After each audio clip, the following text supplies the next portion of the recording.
Welcome, everyone. Sorry, that's a little bit louder than I was anticipating. Thank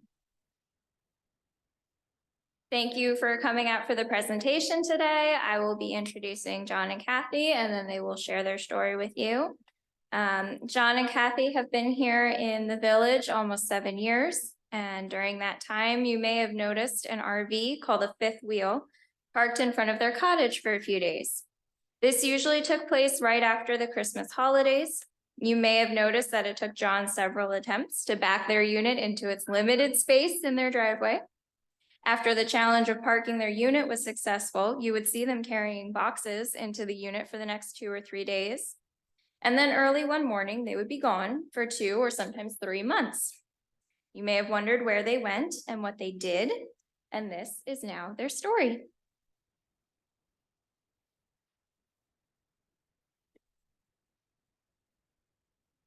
Thank you.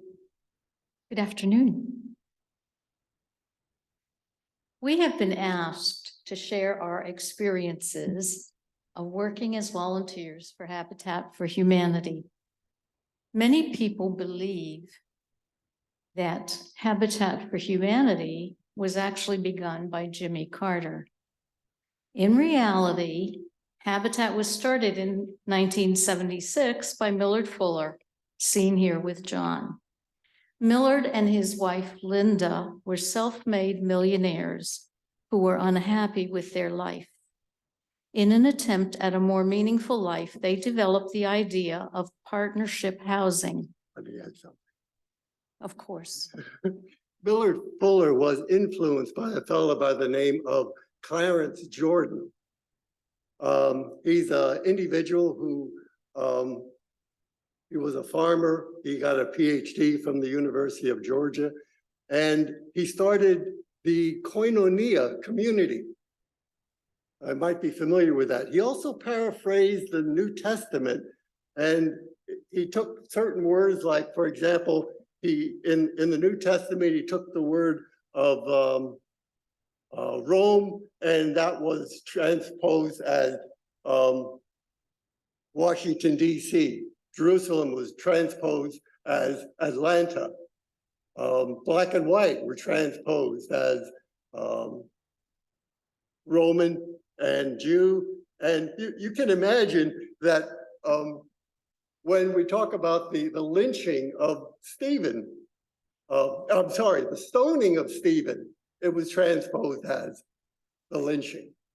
So it's an interesting read if you ever get a chance to read it's called the Cotton Patch series by Clarence Jordan. Anyway, Millard and his wife Linda started what we now call Habitat for Humanity. Jimmy Carter was very interested in this, and thanks to his personal involvement, he and his wife Rosalind, and the awareness that they have raised, Habitat now works in all 50 states and in more than 70 countries, and has helped more than 46 million people achieve strength, stability, and independence through safe, decent, and affordable shelter. This picture was taken on Easter morning, one of our first Habitat builds, and it was really a privilege for us to be with Jimmy and Rosalind. We were in their Sunday school class, we we worshiped with them, and we had breakfast with them afterwards. It was just a real treat for us. We will focus on one group of Habitat volunteers called the Habitat for Humanity Caravanners, which has been in service more than 30 years and who use as their slogan, travel with a purpose. We were part of this group for 13 years, having worked on more than 30 builds in 10 different states.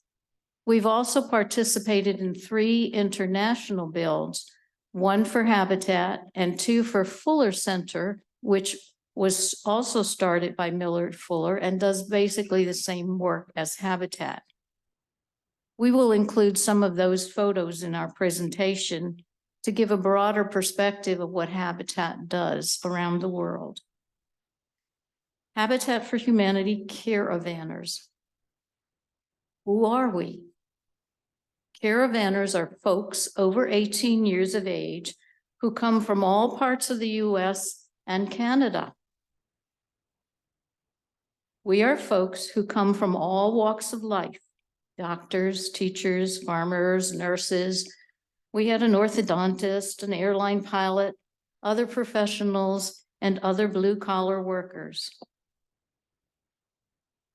All own a self-contained RV, are willing to pay their expenses, are willing to learn new skills, and want to make a difference in the lives of the less fortunate. Can you see the love there between man and machine?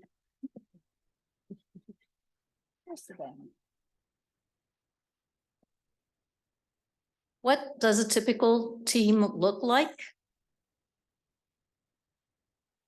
Nope, I missed that one anyway. We are 6 to 20 adults as determined by the number of campsites available at each affiliate.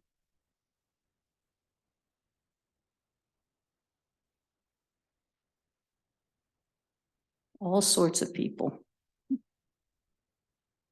Sometimes the team is joined by college students on spring break. We have worked with students from many different colleges, such as Michigan State, Penn State, and even DeSales. Let me add something. Sure. On one of the bills, Kathy was operating the chop saw. And this college student comes to Kathy and says, I need a board that is 7 feet and 4 of those little lines. Okay, well, Kathy put on her teacher's cap, and by the end of the day, that individual, that gal, knew what those 4 lines were. And I say this not to embarrass and belittle these kids, but they come with almost no skills. They don't know how to hold a hammer, but they come with a good heart and are willing to do something for somebody else. And I think that is admirable. On a tape measure, those, you know. 4 lines on the tape, yes. College students pay to come and work, while other college students spend their spring breaks at the beach. Sometimes we work with homeowners. The gal in the middle with the Tennessee sweatshirt is the homeowner of this particular home. Or we work with local volunteers. Each affiliate has a group of local volunteers, some who work on a regular basis and some who just come occasionally. And sometimes a local business might even send a team over to work for a day. Each affiliate has a local supervisor to give the volunteers their directions and any instructions that they need to have. Here is John with the site supervisor in Haiti. And John with the site supervisors in Sebring, Florida. And sometimes we encounter other locals, as here in Pittsburgh, North Carolina, and here in Mandeville, Louisiana. Sometimes the team will park at fairgrounds, as we did in Springfield, Missouri for the Caravanners 25th anniversary build. And as an aside, on this build, we carried with us at all times a backpack with water and all our valuables. We were on a tornado watch. And we were told when the alarm rang, we had 3 minutes to get to the designated shelter. Fortunately, we never had the tornado. Sometimes we park at the build site, as here in Fellsmere, Florida. We were working where I was standing taking the picture, and also where that red car is parked across the street, we were working on houses. Sometimes we parked at affiliate camp sites right at the headquarters, as we did here in New Mexico. Or on other builds, the affiliates would make arrangements at commercial campgrounds for us to camp at a reduced rate. What do? We do anything and everything. except electrics and plumbing. That needed to be done by professionals to ensure that everything was up to code for that area. These are some college students clearing a lot where another house was going to go. And here we are clearing the lot in Haiti.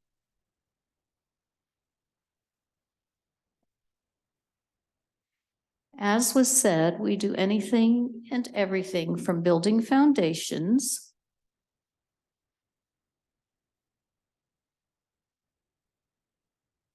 notice the heavy coats. On this particular day, we were told to go back to our campers immediately. There was an ice storm coming, and if we did not leave immediately, the roads would be closed, and we would have to stay at this site overnight, and there was no shelter there. Obviously, we left right away. But going back to our campsite, we crossed a small bridge, and on the bridge was a truck full of sand and inmates shoveling the sand from the truck onto the bridge. It was Louisiana, I guess that's what they did. We were able to return after missing just one day of work, and we started again on the foundations.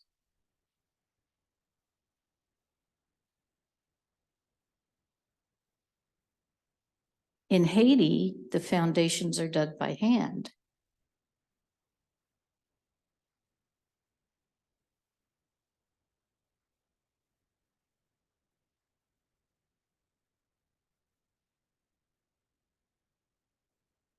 This is the current residence of the lady for whom we were building a home. Notice the dirt floor. Her new home would also have a dirt floor. And this picture just shows some of the living conditions in Haiti. And actually, these were some of the better ones that we saw. From foundations, we go to exterior walls. It is estimated that 40,790 nails go into a Habitat home here in the States. I don't know if that includes all those that missed their mark and had to be replaced.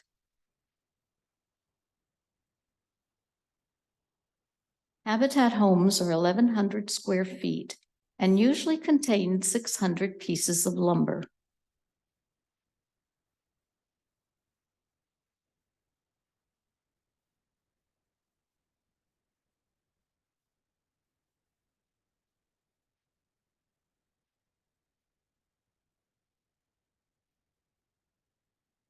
After the studding is done, we do the sheeting.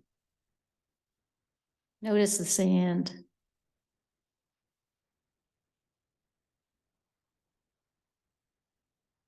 Las Cruces, New Mexico is surrounded by beautiful mountains, great for hiking on weekends.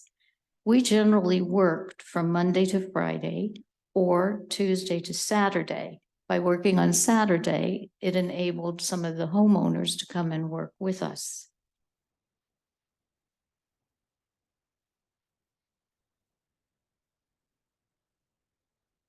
In Sebring, Florida, the outside walls were 4x8 panels instead of the other usual studding.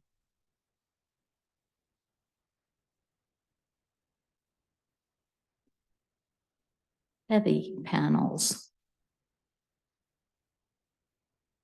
Heavy equipment was required to lift the higher pieces into place.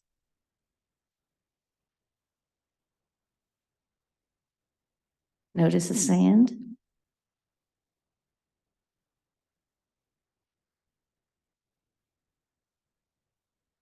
Notice the houses that are being built like over the roof of this one in the back there.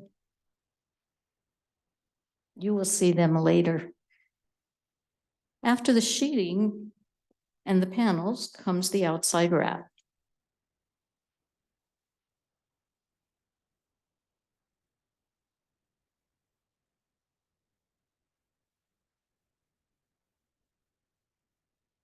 Caravanners are willing to do whatever needs to be done under a variety of conditions. Some days are pleasant.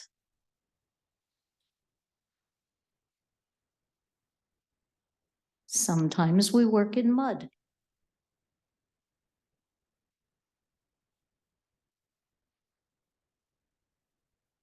Some days we work in sand.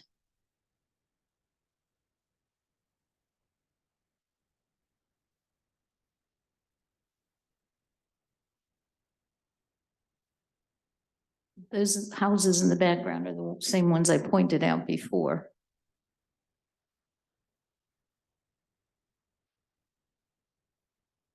You can see how deep the sand is. Some days it's cold.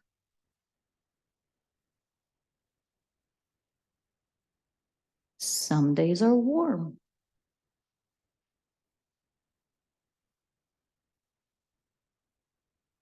Sometimes we work up high.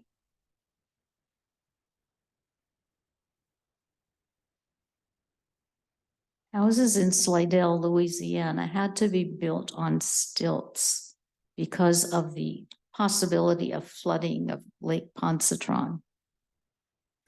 Whatever the conditions, the attitude of the team is always the same. We do what we can. Habitat houses in the South are one story with no garage.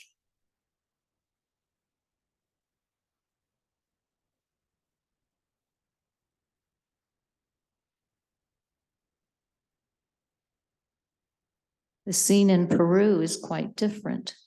We had to walk from the headquarters to the work site.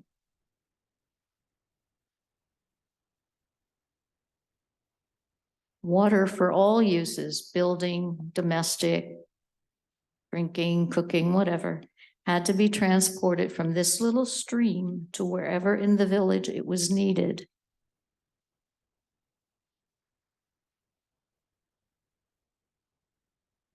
Everything had to be mixed by hand.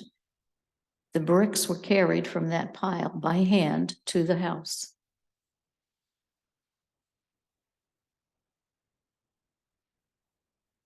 Locals and team members work together.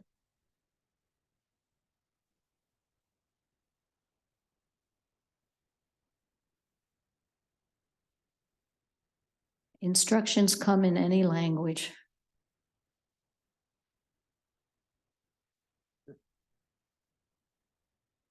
And then he's speaking Spanish too, which was a lot of fun. Hand motions do a lot. Even youngsters want to help. Volunteers are taught the skills they need to do the job.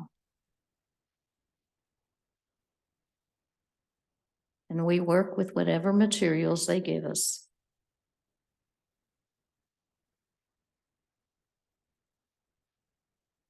Exterior and interior walls are the same in Peru. They're all brick, and the floor remains a dirt floor. In the States, exterior and interior walls are studded and covered differently.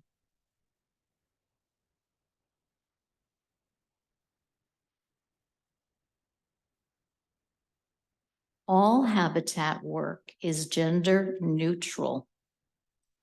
Anyone, regardless of gender, is allowed to try any job. As we said before, the skills are taught if necessary. One day in Las Cruces, the site supervisor came to the team and announced that the next day we were all to wear old clothes because we would all be painting. When we asked about this, he said, well, if we don't all paint, the ladies get stuck painting and not have the opportunity to do some of the other jobs. And we don't work like that.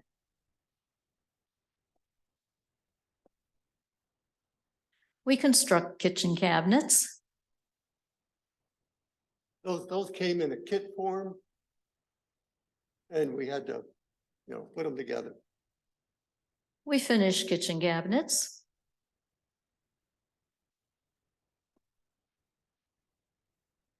We hang kitchen cabinets.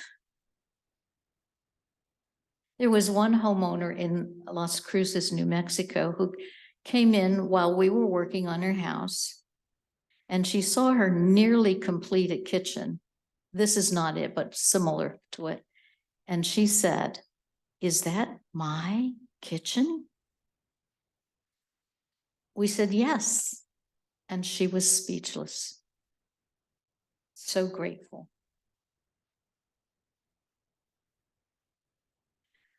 We do floors. We even do tile floors that require grouting. And we clean floors. And there's always lots of painting outside.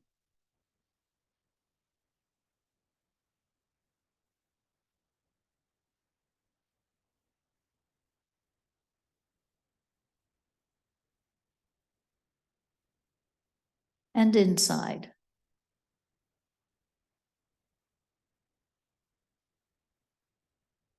And we do have fun when we work.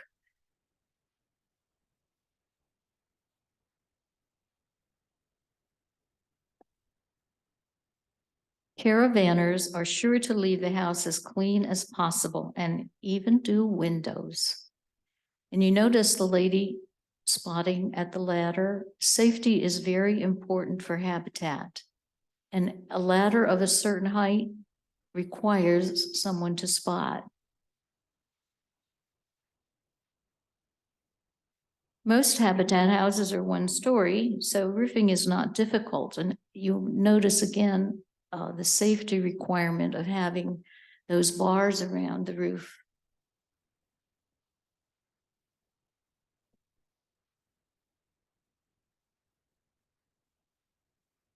Roofing is not difficult, especially when you have college students to carry the shingles up the ladders and onto the roof.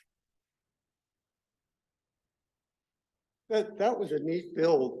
I was operating the nailer, and we had like about two fellows who carried the shingles up, and another fellow who laid it out. And all I had to do was go along with the nailer. And I mean, we did the side of a roof in no time at all. I mean, they really worked hard.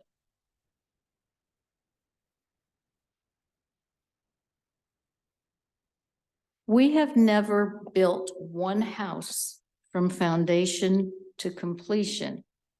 Since our builds are only usually 2 to 3 weeks, we generally pick up where the team before us left off.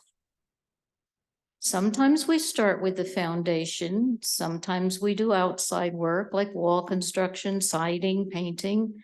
Sometimes we do inside work, wall construction, painting, floors, the kitchen. Sometimes we even do landscaping. I spent 4 days on one build watering a lawn because they use the sod, and if in Florida, if you don't water it, it will die very quickly.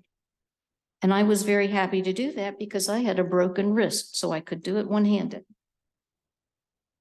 And you can see in Florida, there's a lot of sand. So you got to water it constantly.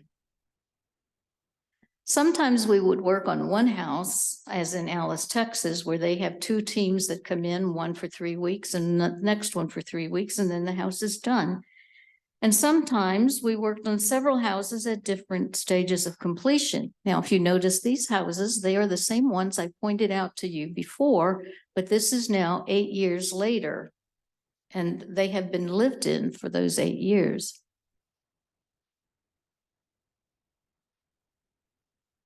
Each house has a dedication before the homeowner takes final possession. Please note the little boy in this picture. This is an example of a typical habitat family and the importance of what we do. He and his parents lived in a house trailer with a total of 10 people. After the dedication, we all went into the house, which was a typical thing to do. And I noticed this boy grab his friend by the arm, pull him down the hallway and say, "Come, let me show you my room." I still get tears when I think of that. Not only do volunteers build new houses, but caravanners do whatever needs to be done, like building bunk beds to be placed in one of the houses for use by college teams when they come to work. Let me just stop. That fellow on the right, his name is Bill. He was born in Germany, and he was one of Hitler's, youth group? But he was the most liberal individual you could ever find. He was just a really neat guy, and he was quite a carpenter too. He was an accomplished, he could build almost anything. He was just a joy to work with. Caravanners also work in rehab, repairing walls, repainting walls and repairing them if needed, as we did in some of the Bon Jovi houses or houses that might have been returned to Habitat.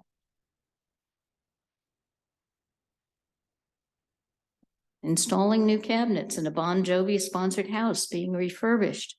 Houses are returned to Habitat if the owner dies or decides to move somewhere else.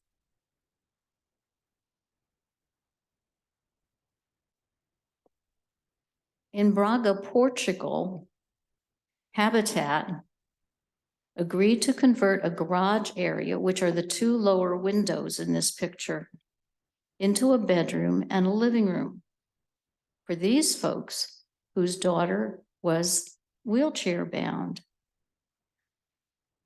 Her bedroom was on the second floor of the house, and each morning the parents had to carry her downstairs, and each evening they had to carry her upstairs, which in itself is a difficult enough task. But the father had kidney problems and went to dialysis twice a week. So Habitat came in and built a bedroom and a living room.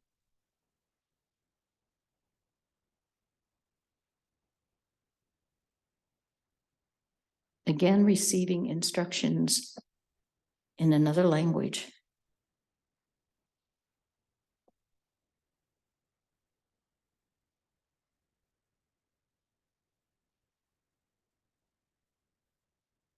At the end of the build, the family was so grateful. The mother cooked us a typical Portuguese feast. I don't have a picture of it because I thought it would be rude to take a picture. Why do we build? There is a need. Some homeowners are single parents living in crowded conditions with relatives. Some homeowners are whole families living in crowded conditions with relatives. Some homeowners cannot afford the increased rent. Some homeowners have lost their homes due to hurricanes, tornadoes, or other natural disasters, such as Hurricane Michael. This picture was taken through a moving truck, so it may not be totally focused, but it gives you an idea of some of the devastation.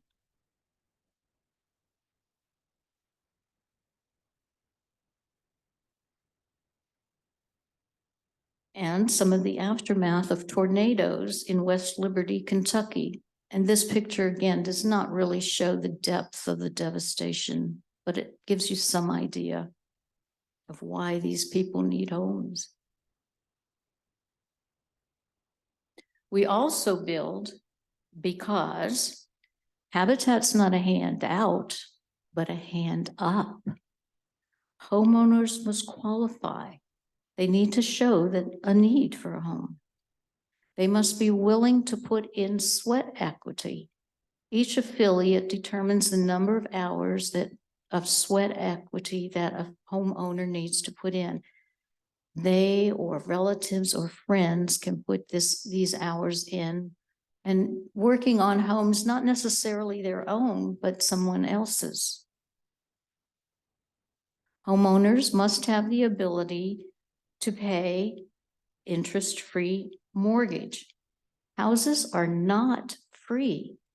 Many people think that Habitat gives these houses. That is not the case. Homeowners do have a mortgage, but fortunately, because of all the volunteer labor, the mortgages are lower.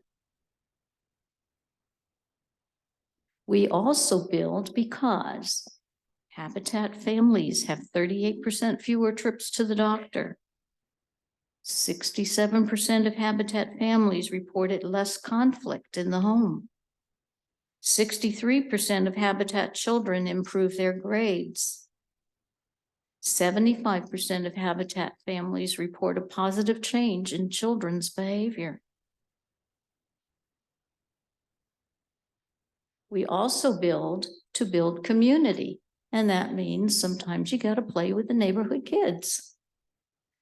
Or on the one build, I spent a half a day visiting the neighborhood school. We build to build lives and to build hope for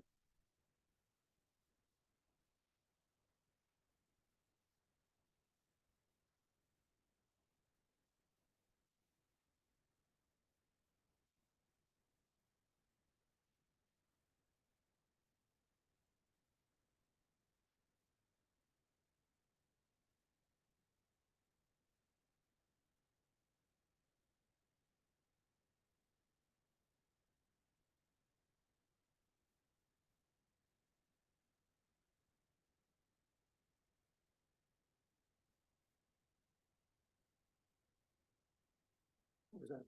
No.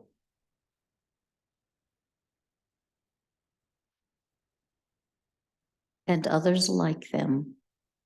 Thank you. If you would like more information, you can go to habitat.org and you can learn more about what they do all around the world. Thank you for coming. If you have any questions, we will try to answer them. There's one. Engineering, people that have engineering experience in building homes, you have people working with you. What was the question? People working with us that have experience. Generally, the team itself has some experience, and the affiliate provides supervisors and people who will guide the teams and get them to the point where they know. But yes, we do from time to time have people with experience. Yeah, On the teams. There are levels of experience Uh-huh. in carpentry, which are very evident. Well, also, I was thinking about my mind. You have to excuse me, it went right through my mind.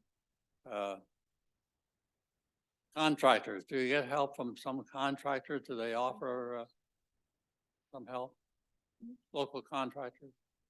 Not really, no. I don't recall No. any builds where we had local contractors come in and help. No. But the affiliates usually have people who are well versed in contracting work. Yeah, you said you don't do the electric or the plumbing, so they must have contract Well, people all right, come and for do them, all that, right? yes. Do you do the frame out, the rough out and drill the holes and open the walls and stuff for that work? Yeah. There was a build in Alice, Texas, which was, it was 3 weeks. And the first group would go down in January and they would lay the foundation, put up the walls and put the roof on. And then there'd be a gap there where the electrician would come in and the plumbers would come in and they would do the rough work. And then the next group would come in for another 3 weeks. And they would then basically finish it, put up insulation and drywall and paint it and, do everything. So at the end of those 6 weeks, that house would be complete. But no, we wouldn't do any, we might do the covers on the electrical outlets, plumbing, that was basically done by professional, folks. And they did that for code. I think you mentioned at one point that Bono had funded some of what you did. Was it Bono? Bon Jovi, that was it. Okay. Where do the materials and the donations come from? Is it one large agency that handles that? Or is it individually according to the locality where you are? What was the question? The materials come from, it's not central. No. The materials come locally. It's not, Habitat does not have one central location. You know, Lowe's and some of the other, big home suppliers are very generous. And some of the chop saws and some of the other saws are simply donated. I was in a bill down, and we were in a bill down in Missouri, and they asked me to finish, get the materials for staining cabinets. I mean, they gave me a blank check simply and said, get what you need. And so we went to the hardware store and we got these items. But it varies. It varies where these items are purchased. Does Habitat predetermine the families that you go and help? Does Habitat predetermine the families? The families go through a process. They have to apply and show the need and show that they have the means to pay the mortgage. And then each affiliate has their own requirements for their own board for determining who gets put on the list. And they get put on the list, and when the houses come available, they are offered the house.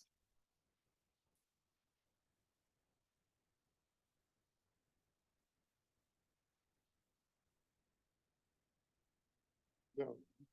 Can you tell us where some of the houses in Bethlehem are that you might have built?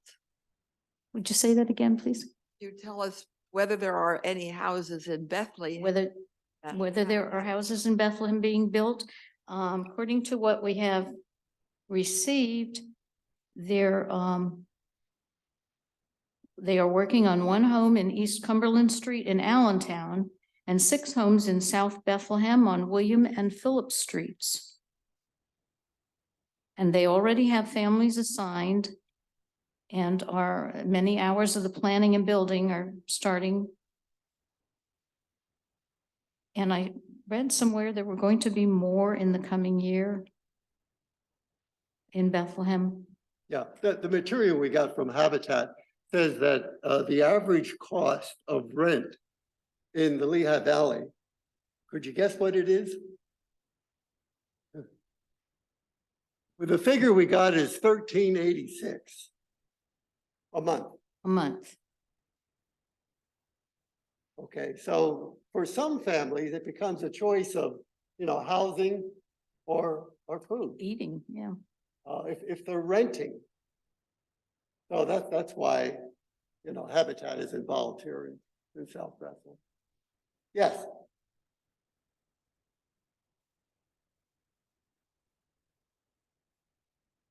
Are they all new construction or some renovations? Some renovations as well. I'm looking at this information from the Lehigh Valley, and they have a Habitat Lehigh Valley home repair program, which they say is larger than ever, serving over 30 clients so that they have that they can safely age in place. So they are doing repairs as well as building new construction. And we found that as well. Most of what we as caravanners did was new construction, but we did do some rehab and repairs.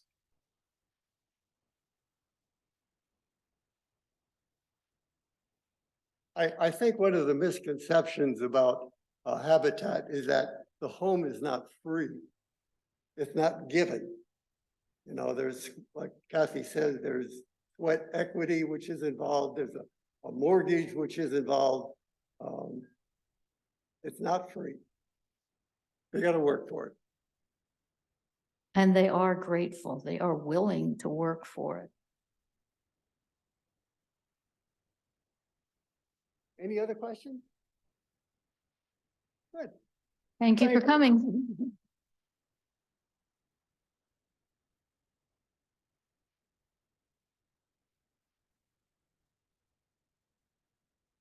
We got 40 minutes. Well,